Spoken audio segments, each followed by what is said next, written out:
कि जो जीवन भर भगवान का आराधन करता है, भजन करता है, प्रयास करता है भगवत भजन का, अंतिम समय भगवान उसके हृदय में स्वयं स्मृति बन करके छा जाते हैं, वो स्वयं स्मृति बन जाते हैं।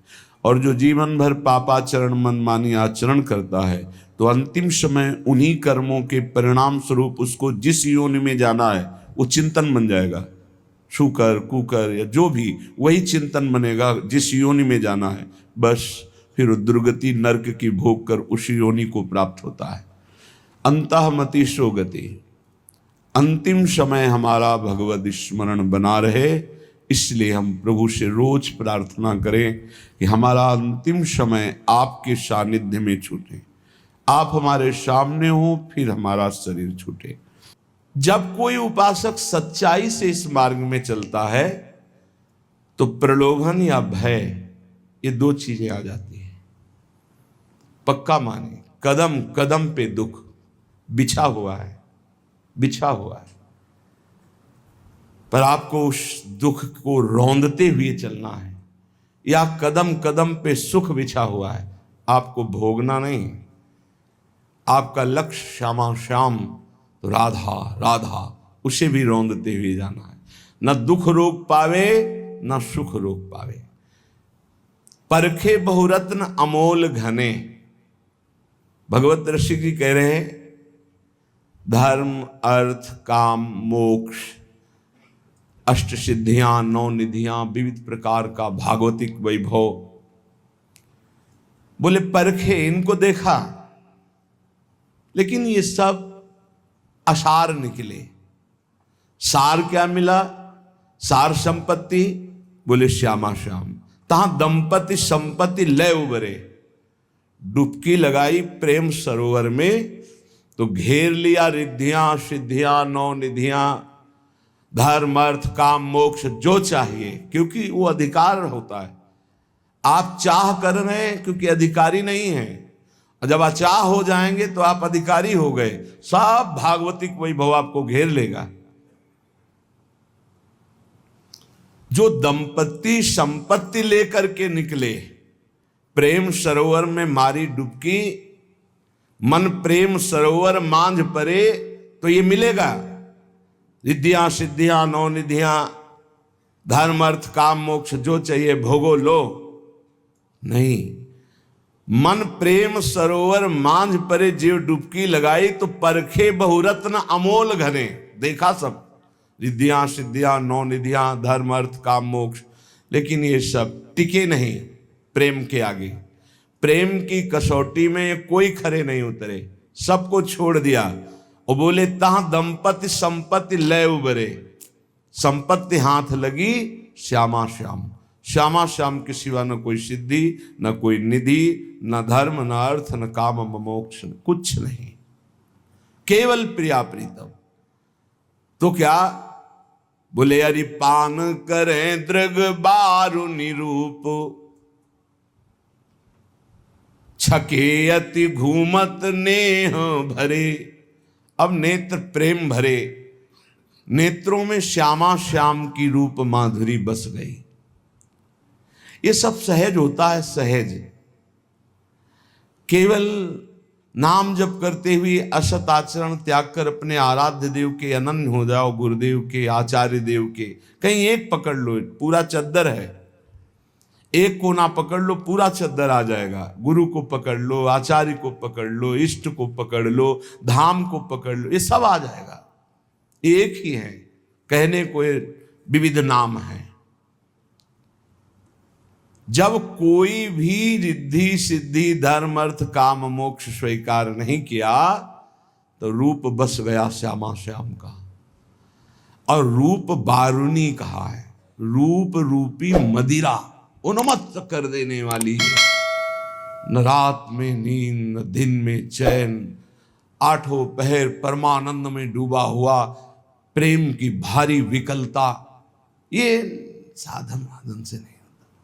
ये आचार्य अनन्यता, गुरु अनन्यता, बस उनके वचनों पर पूर्ण समर्पण, कृपा कोर हुई, ज्ञान चक्षु खुले, संपूर्ण भोगों से वैराग्य, और जो हमारे थे वो याद आ गया, श्यामा श्याम, स्मृति जागृत हो गई। नष्टो मोहा स्मृति लब्धा, अब हाय हाय मच गया। अनंत जन्मों से मैं अपने स्वामी से विमुख होकर कितना भटकता रहा, अब नहीं, अब नहीं। आचार्य कृपा जे हुई हुई, रूप ही रूप। ऐसा प्रियालाल का रूप है, मोक्ष सुख भी कड़ुआ लगने लगता है इनके रूप के आगे। देखो, ये तो नवनिवृत्त निकुंज बिहारी हैं। जब अवतार लेते हैं यही राम रूप में, तो जनक जी श्री सुखदेव जी के गुरुदेव हैं। वो कह रहे हैं कि इस रूप का कैसा चमत्कार है कि बरबस ब्रह्म सुख ही मन त्यागा। ब्रह्म सुख में तदाकार हुआ मन राम रूप में आसक्त हो रहा है। जो सहज विराग रूप मन मोरा, मेरा मन सहज वैरागी ब्रह्म का आनंद लेने वाला, वो ब्रह्मानंद से हटकर रूप आनंद में। फिर निकुंज बिहारी श्यामा श्याम का जो रूप है वो तो अद्भुत प्रेम रूप। तो अरिपान करें दृग बारो निरूप, छके अति घूमत नेह भरे। श्री युगल सरकार नेत्रों में बस गए। इनके रूप का आशो, बड़ा नशा है प्रिया प्रीतम के रूप में। बस उनकी कृपा से एक बार नेत्रों में झलक जाए, पर वो झलकने की स्थिति चाहिए। प्रबल आशा, प्रबल चाह। एक प्रश्नकर्ता ने प्रश्न किया एकांत में कि पूज्य राधा बाबा ने कहा प्रभु के दर्शन की भी चाह नहीं करनी। उनका देखो, कक्षा 1 का विद्यार्थी यदि पीएचडी की बात पकड़ेगा तो समझ नहीं पाएगा और वहां पहुंच नहीं पाएगा। देखो, भगवत प्राप्त महापुरुष हैं और वो निरंतर ऐसे सूक्ष्म साधन में प्रवेश पा चुके हैं जो अचाह स्थिति प्रकट करता है। हमको वहां तक पहुंचना है तो असत चाह को मिटाने के लिए पहले सद चाह, असद आचरण मिटाने के लिए सद आचरण। जब सद आचरण, सद चाह, तो हृदय निर्मल हुआ। तो निर्मल और एकाग्र अर्थात निर्मल और शांत जल में जैसे नीचे की वस्तु दिखाई देती है, ऐसे अचंचल अंतःकरण और पाप रहित अंतःकरण में परमात्म तत्व का अनुभव होने लगता है स्वतः। ये छाती की बात कह रहा हूं, स्वतः अनुभव होने लगता है। बाबा बहुत ऊंची स्थिति में है।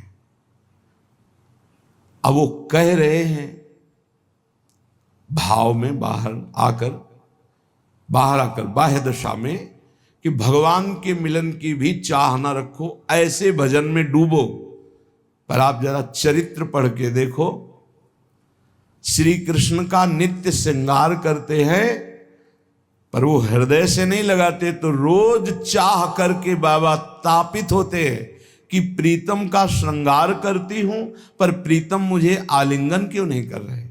प्रसंग याद है ना, महापुरुषों ने सब रस गायो, देखनो ये है कि उनको हियो कहां ठहरानो, ताको गहनो, नहीं फंस जाओगे। भगवत मिलन की चाह नहीं करोगे तो भोग मिलन की चाह मिटेगी किससे? भगवत भजन की चाह नहीं करोगे तो संसार की वस्तु, व्यक्ति, स्थान की अनुकूलता की चाह कैसे मिटेगी?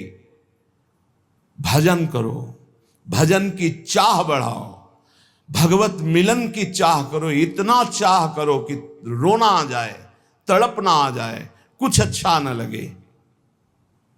ये महापुरुषों की बातों को किसी संत महापुरुषों से ही पहले समझ लो। यदि वो उपस्थित है तो उनके पास जाके, नहीं तो उसी कोटि के, नहीं तो फंस जाओगे कि बाबा ने तो कहा भगवान की प्राप्ति की भी चाह नहीं करनी, और यहां भोगों की चाह में हर समय हम फंसे हुए हैं।